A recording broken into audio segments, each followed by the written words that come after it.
The First Strawberries, a Cherokee story, retold by Joseph Burchak. Pictures by Anna Vojtek.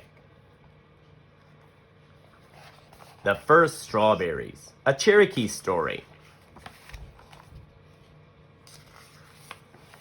Long ago, when the world was new, the Creator made a man and a woman.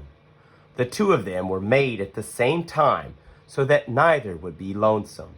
They married, and for a long time they lived together and were happy. Hey, hey, hey, hey, hey, hey, hey, hey. Then one afternoon, the man came home from hunting and found that the woman had not yet begun to prepare their meal. Instead, she was out picking flowers. Huh? The man grew angry. I am hungry, he said in a cold voice. Do you expect me to eat flowers? Now the wife, too, became angry. She had picked those flowers to share their beauty with her husband. "Your words hurt me," she said. "I will live with you no longer." She turned to the west and began to walk toward the sun. Her husband followed, but her steps were too quick. He could not catch her. He called her name, but she could not hear him. He went as fast as he could go, but his wife was much faster. Wait! The sun watched as the husband followed her. The sun saw how sorry the man was and took pity on him. Are you still angry with your wife? Asked the sun. "No," said the man. I was foolish to speak angry words, but I cannot catch her to tell her I am sorry. "Then I will help you," said the sun. The sun shone its light down on earth, in front of the woman.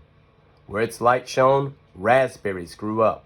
The berries were ripe and looked good to eat, but the woman paid no attention to them and continued walking. The sun tried again. It shone down, and blueberries grew. They glistened brightly in the sunlight, but the woman paid no attention to them. She only walked on toward the west, leaving her husband farther behind. Now the sun tried a third time. Where its beams touched the earth, blackberries grew up. They were dark and plump, but the woman's anger was too great, and she did not see them. At last, the sun tried its hardest.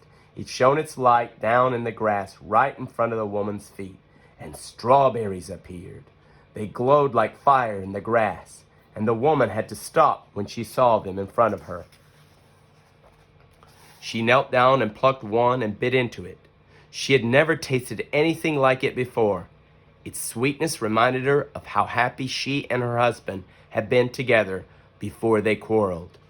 "I must gather some of this fruit for my husband," she said, and she began to pick the berries.